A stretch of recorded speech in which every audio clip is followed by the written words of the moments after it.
জেনজির তীব্র আন্দোলনের মুখে পদত্যাগ করেছেন নেপালের প্রধানমন্ত্রী কেপি শর্মা অলি। পদত্যাগের পর বাংলাদেশের সাবেক প্রধানমন্ত্রী শেখ হাসিনার মতো হেলিকপ্টারে কাঠমান্ডু ছেড়েছেন নেপালের প্রধানমন্ত্রী কেপি শর্মা অলি। তার সঙ্গে রয়েছেন ৭ মন্ত্রী। তবে তিনি কোথায় যাবেন সে বিষয়ে কিছু জানা যায়নি। গত দুদিনের বিক্ষোভে ২৫ জনের প্রাণহানি এবং কয়েকশো আহতের পর জেনজি নামের তরুণরা প্রধানমন্ত্রীর বাসভবন সহ বিভিন্ন সরকারি দপ্তর জ্বালিয়ে দেয়। এর আগে প্রথম দিন ১৯ জনের প্রাণহানির পর দায়িত্ব নিয়ে সকাল থেকে বেশ কয়েকজন মন্ত্রী পদত্যাগ করার পর অবশেষে প্রধানমন্ত্রীও পদত্যাগে বাধ্য হন। পদত্যাগের আগে তিনি দেশটির সেনাপ্রধান জেনারেল অশোক রাজ সিকদালের সঙ্গে ফোনালাপ করেন এবং দেশ থেকে নিরাপদে বের হওয়ার জন্য সেনাবাহিনীর সহায়তা চান। গুঞ্জন উঠেছে তিনি সম্ভবত পালিয়ে দুবাই অথবা ভারতে আশ্রয় নেবেন।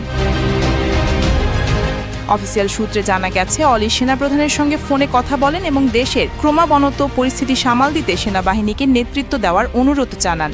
এর জবাবে জেনারেল সিকদাল বলেন, সেনাবাহিনী কেবল তখনই হস্তক্ষেপ করে দেশকে স্থিতিশীল করতে পারবে যদি প্রধানমন্ত্রী অলি স্বেচ্ছায় ক্ষমতা ছেড়ে দেন।